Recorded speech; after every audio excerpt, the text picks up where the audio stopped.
Sama-sama tayong magiging Saksi!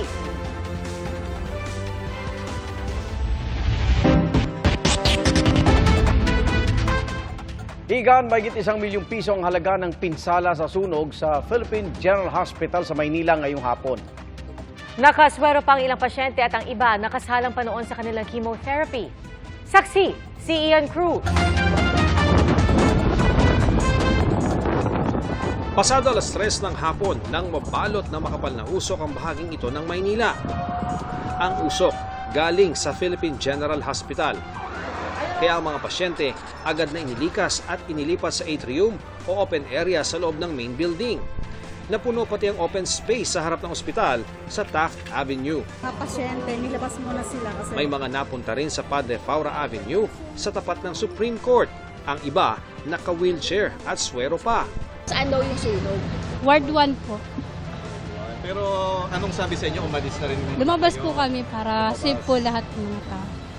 Kasama sa mga lumabas si Sheila Domingo na nakasalang sa kanyang chemotherapy session nang mangyari ang sunog. pinalabas na kami dahil mausok. O, hindi namin kaya. Nagkikemo kami. Ayon sa tagapagsalita ng PGH na si Dr. Jonas Del Rosario, nagsimula ang sunog sa audiovisual room ng Department of Medicine ng ospital. Na-contain naman, no? Kaya lang, siyempre pumasok yung usok sa Ward 1 and 2, pati sa taas yung Ward 3 and 4. Kaya in-evacuate namin yung mga pasyente. Wala naman pong namatay, wala naman pong casualty. Umabot sa ikatlong alarma ang sunog bago tuloy ang naapula pasado alas 4 ng hapon. Ayon kay Dr. Del Rosario, kailangan munang mapawi ang usok at malinis ang mga apektadong wards bago ibalik doon ang mga pasyente. Kaya inilipat muna sila sa ibang ward. Ayon sa Department of Health, inalerto na ang lahat ng ospital sa Metro Manila sa ilalim nito na maghanda para ma-accommodate ang mga pasyente. Inatasan din ng DOH ang lahat ng ospital na i-review ang kanilang fire evacuation plans at magsagawa ng risk analysis. Para sa GMA Integrated News, ako si Ian Cruz, ang inyong saksi. Viral ngayon Chocolate Hills sa Bohol, pero hindi para sa angkin nitong ganda, kundi dahil sa resort na itinayo sa gitna mismo ng mga burol. Pinaimbisigan na yan sa Senado, lalo't itinuturing na protected area at UNESCO Global Geopark ang Chocolate Hills. Ating saksiyan. Malawak na swimming pool with slide at may cottages pa. Swak na selfie spot, lalo ngayong paparating na ang tag-init. Pero ang resort, nasa gitna pala ng Chocolate Hills sa Bohol. Pinupuna tuloy ito ng marami. Lalo't ang Chocolate Hills, deklaradong protected area at National Geological Monument noong 1997 ni Nooy Pangulong Fidel Ramos. Kabilang din ito sa mga Global Geopark ayon sa UNESCO. Kaya tanong ng marami, paano na ipatayo roon ang resort? Sa Senado, naghain ng resolusyon ng Senate Tourism Committee para imbestigahan ito. Gusto nitong pagpaliwanagin ng DENR, mga sangay nito at ang mga lokal na pamahalaan kung bakit ito nabigyan ng permit. Ayon sa Sangguniang Panlalawigan ng Bohol, pinaimbestigahan na nito ang pagtatayo ng resort sa bahagi ng Chocolate Hills na sakop ng bayan ng Sagbayan. Bagamat sakop ng pribadong lote ang mga struktura, ayon sa Bohol Provincial Government, may mga batas na naglilimita sa kung ano ang pwedeng itayo rito. We have already sent our recommendations and requests to the DENR to hold in abeyance or to stop any construction within the protected area. As of now, we have not received any official written comments or feedback from the DENR, and so with the result of their investigation regarding the Captain's Peak Resort.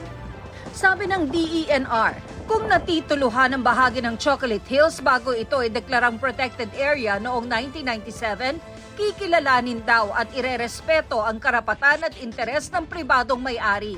Pero pwede raw patawan ng lugar ng mga pagbabawal at regulasyon sa kung paano ito gagamitin at ide-develop na ide-detalye sa Environmental Impact Statement bago pa ito issuehan ng Environmental Compliance Certificate o ECC. Sa kaso ng resort, ayon sa DENR, inisyuhan na ito ng closure order noon pang September 6, 2023 at notice of violation nitong Enero dahil walang ECC.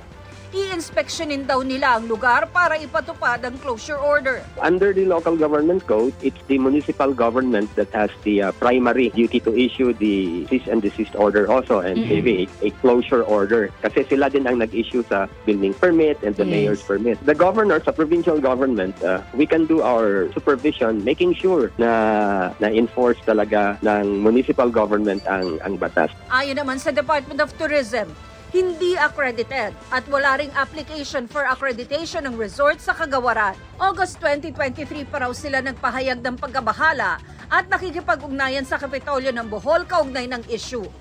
Patuloy pa rin hinihinga ng panayam at pahayag ng GMA Integrated News ang may-ari at pamunuan ng naturang resort.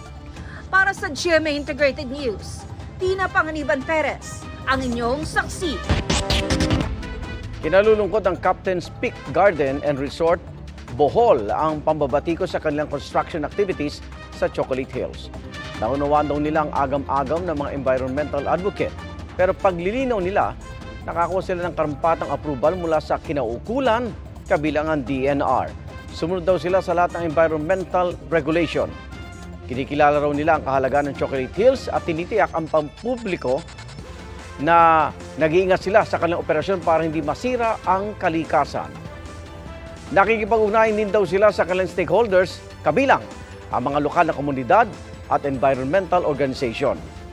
Bukas daw sila sa dialogo.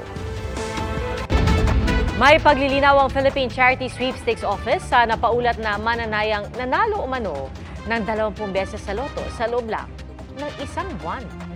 Ating saksihan. Sa pagsisiwalat ni Senate Committee on Games and Amusement Chair Raffy Tulfo sa panayam ng Super Radio DZWB kahapon, isang Lotto Better ang nanalo ng hindi lang isa, di rin dalawa, kundi 20 beses sa loto sa loob lang ng isang buwan. Ang impormasyong yan nanggaling daw mismo sa listahang ibinigay ng PCSO. Medyo nakakataas ng kilay. May isang tao nanalo ng 20 times in 1 month. Meron doon nanalo ng 20 times? Ha? Yeah, napakaswerte naman no, Senator. 10 times in 1 month. Baka magkapangalan pero still, pareho-pareho yung premyo ang pinanalunan. Tugon kahapon ng General Manager ng PCSO, wala siyang alam sa insidente pero maaari naman daw itong imbestigahan. I looked into that kung meron kong gano'n. Kasi hindi naman ho kami tumitingin na yan after namin maibigay. Ayon sa mga pananaliksik, mas malaki pa ang tsansa na tamaan ng kidlat na nasa 1 in 15,000 kumpara sa tsansa na maka-jackpot sa loto. Ang posibilidad kasi na manalo ng jackpot, naglalaro lang sa 1 in more than 5 million hanggang 1 in more than 40 million depende sa klase ng laro. Kung 20 times na nanalo, parang wala pa yata ako nakita sa sa database, sa history, sa mundo na may ganyang kaso na nanalo ng 20 times. So ibig sabihin, manalo ka 20 beses, hindi lang pang swerte ito'y pang Guinness pa. Oo, pang Guinness na yan. Sa panayam ng unang balita kanina, paglilinaw ng PCSO, ang tinutukoy ni Tulfo na nag-claim ay para lang sa lower tier prizes sa mga digit game at hindi para sa lotto jackpot. Wala pong nananalo ng 20 jackpot games in 1 month. Pero, maaaring ang isang tao ay mag-claim ng 20 times or even more than 20 times sa ibang games namin. Hindi lang po jackpot ang games namin eh. Sa patakaran daw ng PCSO, ang mga premyong 10,000 piso pababa ay maaaring maklaim sa mga lotto outlet. Pero kung higit daw dyan ang napanalunan sa mga PCSO branch sa mga kapitolyo ng probinsya, ito maaaring makuha. Dahil dyan, may posibilidad na ipinakisuyo lang sa naturang tao ang pag-claim ng napanalunan sa loto. Yung claimant ng winning ticket is not necessarily the winner. Ang ginagawa ng iba, makikisabay na lang dun sa may-ari ng outlet, uy, pakinaman. Kasi yung iba walang ID, minsan physically hindi kaya. Pagtitiyak ng PCSO, hindi daw namamanipula ang resulta ng loto. Bukas din daw sila sa investigasyon sakaling nais itong ipasiyasat ng mga senador. Para sa GMA Integrated News, John Consulta ang inyong saksi.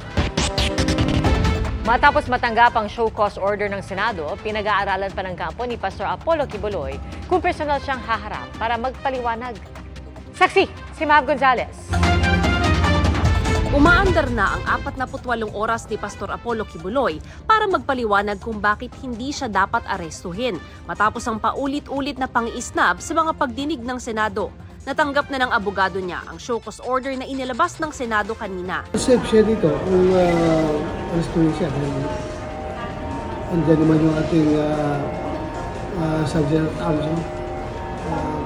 Aalagaan siya dito kung makulong siya dito. I cannot think of an acceptable reason na hindi siya paarestohin. Lalo na kung mananatili siyang magsabing he sees no reason to honor the Senate's invitation or subpoena or show cause order. Nang tanungin kung posible bang hindi na lang ikulong si Kibuloy, depende sa decision ng Senate President kung may medical reasons or whatever reasons. Depende yan kung pagbigyan siya. All he has to do is to request. Pero sabi ni Senadora Risa Hontiveros, gas-gas na raw at hindi katanggap-tanggap ang medical condition bilang excuse. Kung walang paliwanag hanggang Biyernes ay ipaaresto na siya ng komite. Sabi naman ng abogado ni Kibuloy, pinag-aaralan pa nila kung personal na haharap si Kibuloy o susulat para magpaliwanag. All options are open, ano? We are deliberating still, no? But definitely we will comply with the show cause order. Hanggang Biyernes din ang ibinigay ng House Committee on Legislative Franchises na palugit kay Attorney Ferdinand Topacio para kausapin si Kibuloy bago ipatupad ang pagpapaaresto sa kanya dahil sa hindi rin pagsipot sa mga pagdinig ng Kamara. Inimbitahan po siya 4 beses ay pinagbigyan pa rin na on the special request of Attorney Topacio na bigyan po hanggang Biyernes. So talaga ho lahat ho ng pagbibigay at luwag ay binigay po namin during the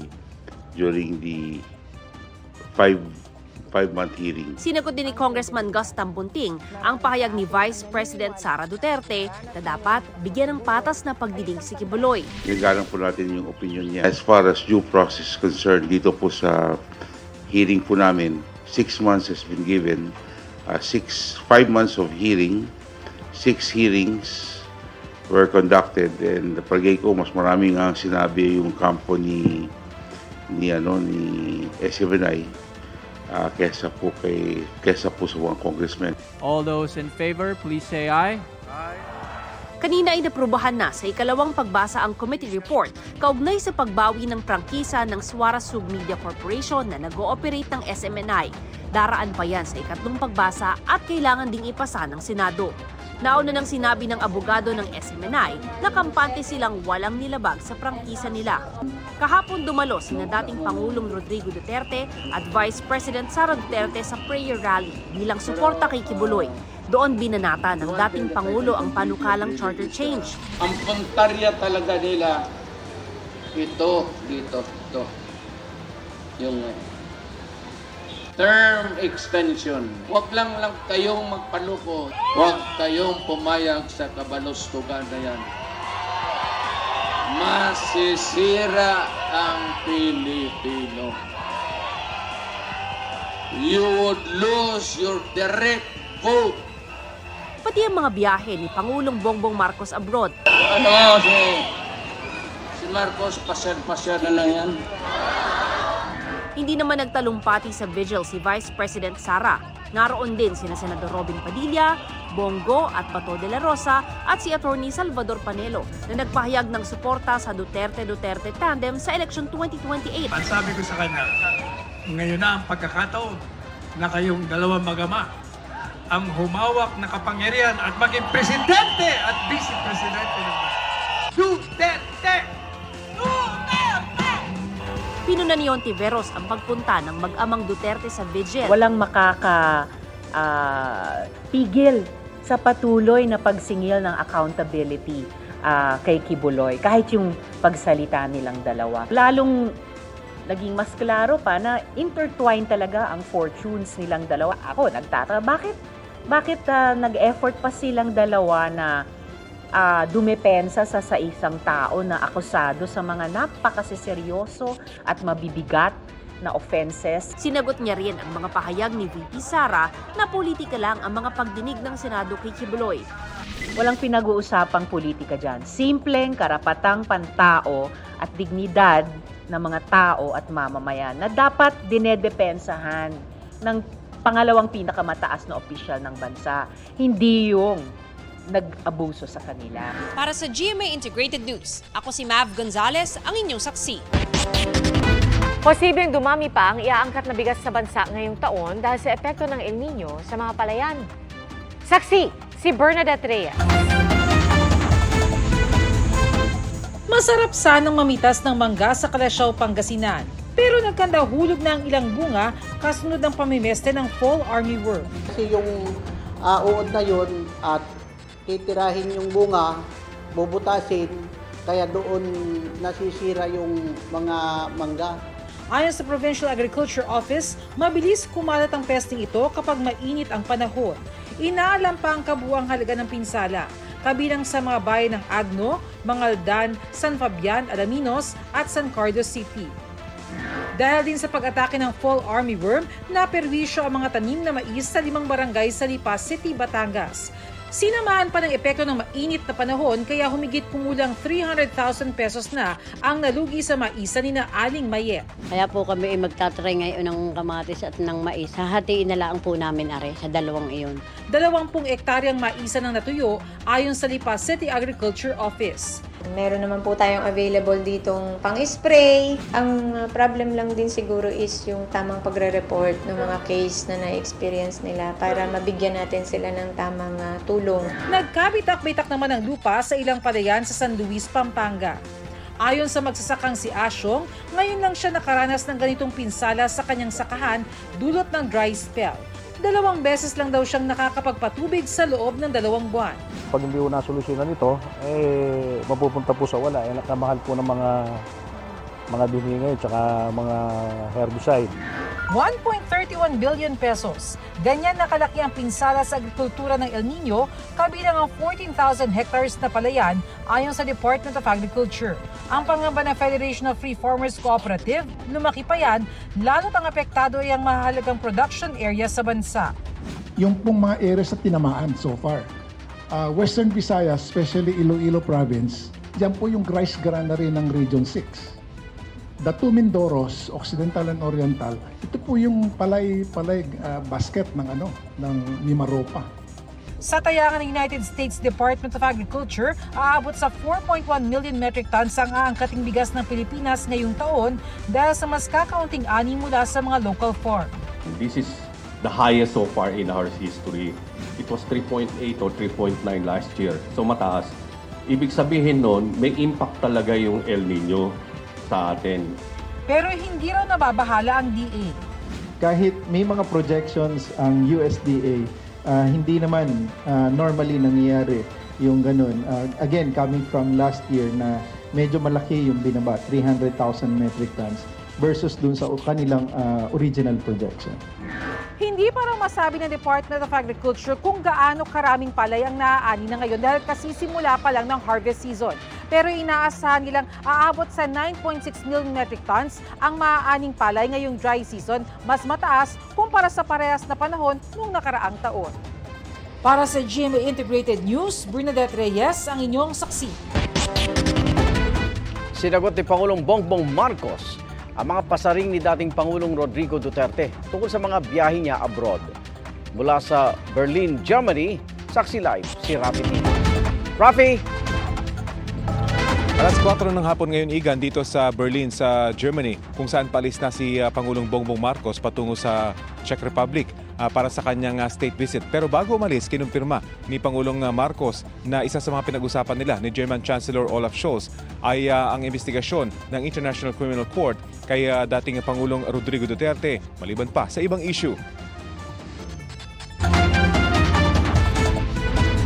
Sa gitna ng kanilang working lunch, kinumpirma ni Pangulong Bongbong Marcos, tinanong siya ni German Chancellor Olaf Scholz kung ano na ang update sa investigasyon ng ICC kay dating Pangulong Rodrigo Duterte. I think we just wanted to be informed. But I went further, beyond just explaining the position of the Philippines in vis-a-vis the ICC. I also went further and said we have actually completely changed the concept of the anti-drug campaign. Is that, in my view, enforcement can only take you so far, and we have taken it as far as we can, and maybe in the opinion of some, we've taken it beyond. At bilang tugon sa patotsada ni dating Pangulong Duterte sa umunoy pamamasyal lang ni Pangulong Marcos sa kadalabas niya ng bansa, ipinakita ng Pangulo sa media ang listahan ng kanyang mga pulong dito sa Berlin. Ito yung schedule ko. Saan yung pasyal? This is my schedule for today. Where's the paseo? Wala. Yung kasama nyo kami. We don't make pasyal.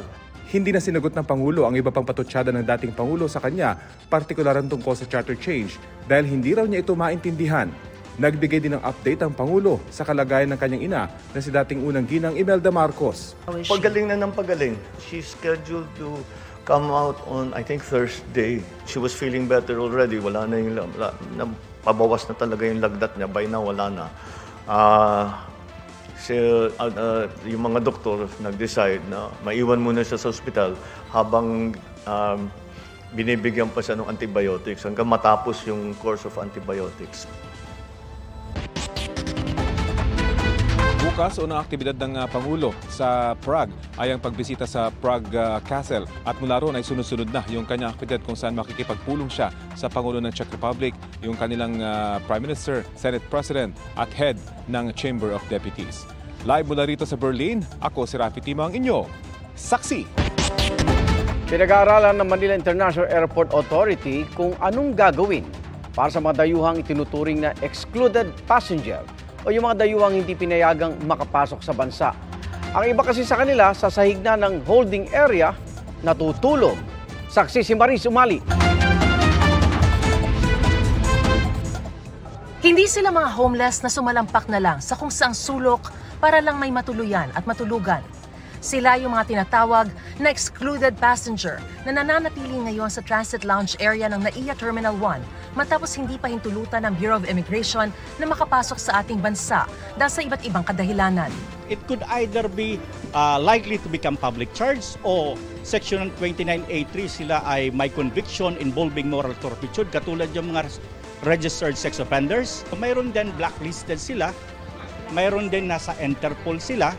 Para mabigyan ng kaunting privacy, merong mga kahoy na ginamit na pantabing sa kanila na may karatulang Inadmissible Passenger Holding Area. Pinag-iisipan na raw ng Manila International Airport Authority kung ano ang gagawin para mas mabigyan ng disenteng matutuluyan ang mga excluded passenger. We will continue to look for a more suitable location, more humanitarian. It's not acceptable that even if they are excluded passengers that they will be sleeping on cartons or mga sahig. Our airline should be more responsive to these matters because it is their obligation for these excluded passengers to be flown out immediately. Tungkulin daw ng Bureau of Immigration na mahigpit na ipatupad ang exclusion policy alinsunod sa Philippine Immigration Act para na rin sa seguridad ng ating bansa. Katunayan, as of last year, aabot daw sa higit sa 3,300 na pasahero ang hindi pinapasok sa bansa ng BI. We have to understand there are security concerns. Once yan ay ma-exclude, ipinu-turn over po yan natin sa airline operator and it should be boarded the first available flight. There should not be waiting time. Yan po ang konsepto kasi they are threat to our national security. Para sa GMA Integrated News, Mariz Umali ang inyong saksi. Lusot na sa ikalawang pagbasa sa Kamara ang resolution of both Houses 7 na layong amyendahan ng economic provisions ng konstitusyon. Papayagan ito ang mas malaking partisipasyon ng mga dayuhan sa pagnenegosyo sa public utilities, edukasyon at advertising. Pangamba ng ilang kongresista baka makwestiyon sa Korte Suprema ang proseso ng pag-aaproba ng Kamara dahil hindi umano ito pasok sa tatlong paraan na nakasaad sa konstitusyon. Pero tiwala ang liderato ng Kamara na naayon sa konstitusyon ang ginawa nila. Hiwalay rin daw ang pagboto ng Kamara at Senado sa Chacha. Kung aaprubahan ng Senado ang kanilang RBH 6, isasalang naman ang panukala sa plebisito. Sa susunod na linggo, target ng Kamara na aprubahan sa ikatlot huling pagbasa ang RBH 7. Kinilala ng Philippines Partnership for Sustainable Agriculture ang ilang kababaihang aktibo sa urban farming. Saksi si Oscar Oida. Sa kasagsagan ng pandemya, isa ang dating OFW na si Rose Dalina sa mga naging plantita. Ang dating kontrabagot lang, nagtuloy-tuloy sa pagtatanim na rin niya ng mga gulay sa isang bakanting lote sa kanilang lugar sa Barangay Payatas, Quezon City. Katuwang ang mga kapwa dating OFW. Nanghihina talaga yung mga loob ng mga kasama ko. Inisip ko na lang, wala tayong trabaho, wala naman kaming pinagkakaabalahan, kundi yun na lang ang gagawin namin. Iyon, hindi na kami bumibili sa palengke, kundi doon na kami kumukuha ng nakakapagbenta pa rin po kami. Ang mga gaya nila Rose na kababaihang urban farmer ang binigyang pagkilala kanina ng Philippines Partnership for Sustainable Agriculture, ang country chapter ng Grow Asia sa Pilipinas, sa kanilang paggunita sa International Women's Month. We can pool resources and pool efforts towards helping smallholder farmers and promoting food systems transformation. Yung role ng mga babae sa agrikultura is always nasa background lang. Pero from food production until preparation, processing, distribution, present sila sa entire value chain. And often they are underpaid and undervalued. So now, gusto natin na mabuksan yung kaisipan ng mga kababayan natin na napakalaki ng role ng mga kababaihan sa agrikultura. Kasangga ng PPSA ang Southeast Asian Regional Center for Graduate Study and Research in Agriculture o SIRCA. At nilahukan rin ng iba't ibang stakeholders sa sektor ng agrikultura. Bilang suporta, dumalo rin sa programa ang founder ng Carolina Bamboo Garden na si Carolina Gozon Jimenez. At ang ambassador of the Kingdom of the Netherlands to the Philippines na si Mariel Giriads, na kilala ring EU Gender Champion. I think we have two interests here. We support women and women's rights and women's advocacy, so that is one thing. And we also support promoting agriculture and trying to promote knowledge exchange between Dutch companies and Filipino organizations. Para sa GMA Integrated News, Oscar Oida ang inyong saksi.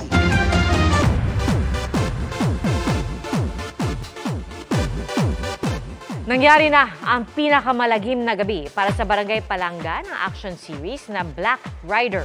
Ang episode na puno ng aksyon at drama. Walang titigil ang hindi nakikita bangkay si Elias Guerrero! Sinalakay na kasi ng grupong Golden Scorpion ang barangay ni Elias matapos ang pagkamatay ni Calvin. Bago ang pagsalakay, naging madamdamin ang eksena ng pamamaalam sa isa't isa ng mag-inang sina Elias, played by Ruru Madrid, at Alma, played by Rio Locsin. Sa kanyang IG, binahagi ni Ruru ang ilang behind the scenes. Hinangaan naman ng mga manonood ang makapigil hiningang episode.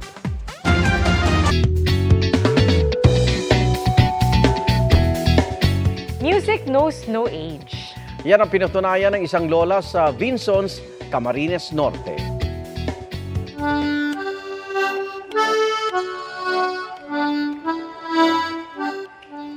Meet Lola Adelina Vivas. Sa edad na 85, angat ang galing niya sa pagtugtog ng wind instrument na accordion. At pati nga si European Union Ambassador to the Philippines, Luke Veron, napabilib sa talento ni Lola. Bata pa lang daw si Lola Adelina nang matutong tumugtog ng accordion mula sa kanyang ama. Kaya ngayon, ipinapasa na niya ang kaalaman sa kanyang apong si Caitlin. Salamat, Igan, sa inyong pagsaksi. Ako naman, Arnold Clavio. Ako po si Pia Arcangel para sa mas malaking misyon at sa mas malawak na paglilingkod sa bayan. Mula sa GMA Integrated News, ang News Authority ng Pilipino. Hanggang bukas, sama-sama tayong magiging saksi!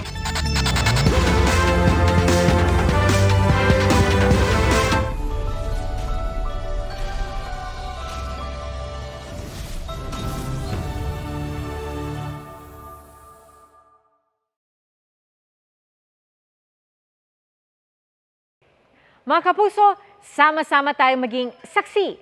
Mag-subscribe sa GMA Integrated News sa YouTube at para sa mga kapuso abroad, samahan niyo kami sa GMA Pinoy TV at sa www.gmanews.tv.